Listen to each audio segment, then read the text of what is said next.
Okay, this is TempleOS 5-minute random code walkthrough, episode 30, and I'm your host, Terry Davis.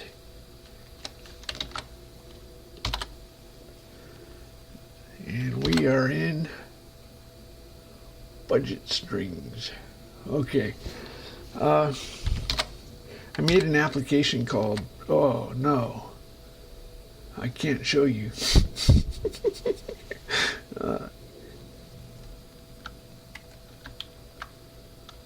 I made an application called Budget. I don't want to show you my budget. Anyway, let me go to my home directory and delete it temporarily.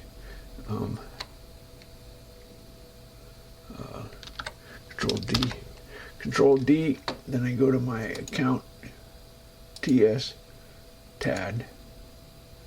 Let me take, will this work? Let me take this and put it in archive. Okay. Now my budget is in archive. Okay. So quit. So there's a application on the disk called Budget, and if you say let's see, what do we have? Edit new entry.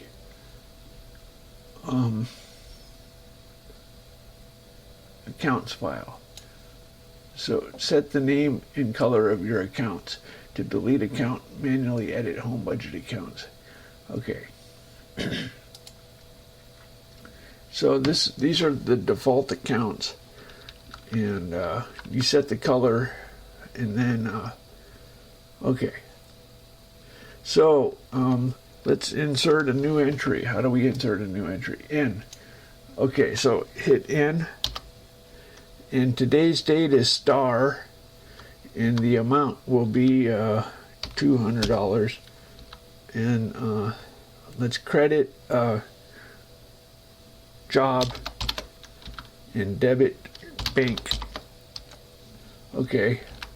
Now let's copy that. I think we can do periodic copy. Edit. Copy entry, edit. Template. No, we don't want to do a template.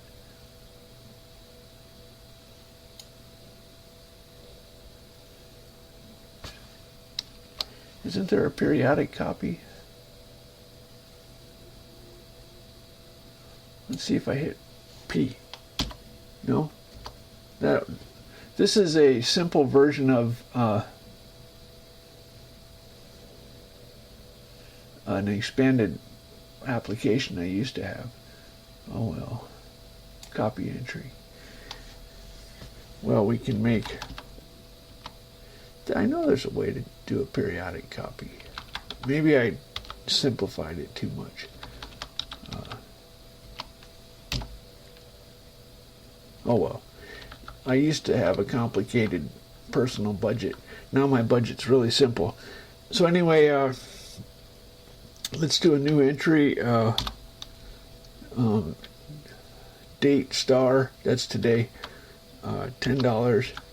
And let's credit bank and debit miscellaneous expense. Description, soda.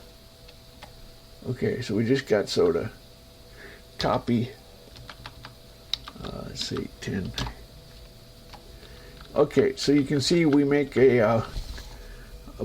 now we can it's displaying my bank account balance right in this column, and this is the amount. So I started with $200. I spent $10, so that's. You can change the view account. Anyway, let's change it to job. So this gets credited, and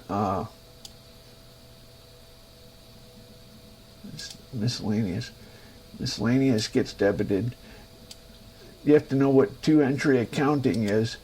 Anyway, so we escape out of there. And now in my home directory, we have a budget, in the strings file, these are all the strings that it uses, and it puts them in with an integer. And these are the accounts, and the budget data is binary data. So you can edit the strings file.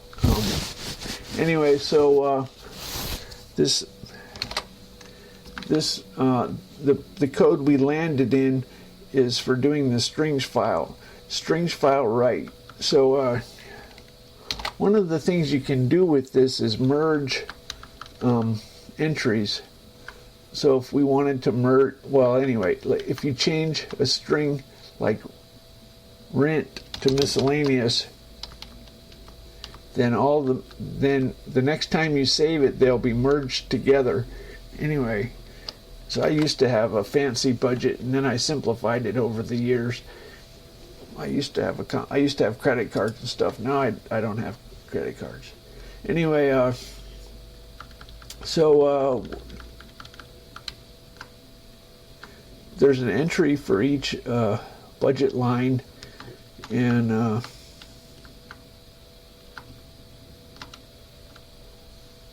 looks like I use a hash table to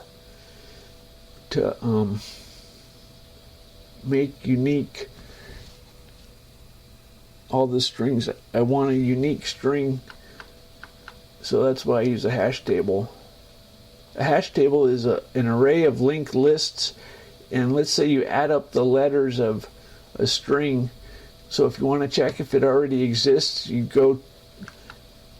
add up the letters and then you check, and it should find the same spot. Anyway, it's not a security hash. It's nothing to do with encryption. It's nothing to do with security. A hash table is just a container that you can check for. You can rapidly look up to see if there's an entry already. So I use my document framework.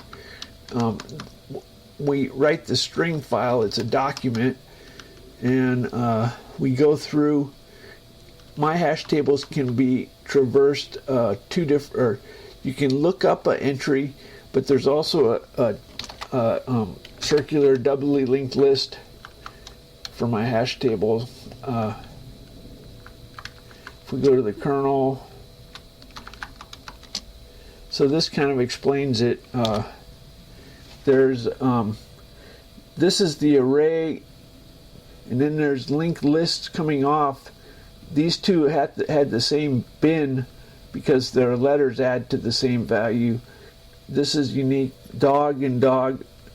If you put a new entry in, maybe you want to overshadow the old. Sometimes you want that, but I merge them together in this current application. Then you have a next and a last, a queue, a circular doubly linked list that goes through the order they were added, and so that's a little bit faster to traverse than all those blank entries in the array of linked lists. So we go directly to the next one that's added. We print in the foreground color the number of the string, and then we print the string. Or what is this? No nums. Oh, this handles two different types of. I think what I did is I went ahead and used the same print routine, whether we print accounts or we print strings. These are the same. It uses the same code. So if we have numbers, you do that. Otherwise, you do that. And so that's a. Then we write the document file. Then we delete it.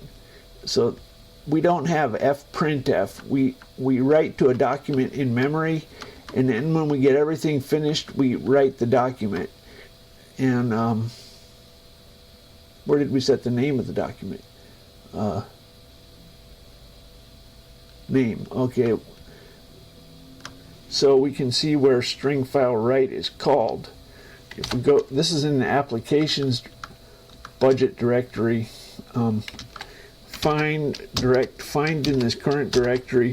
string file write. String file is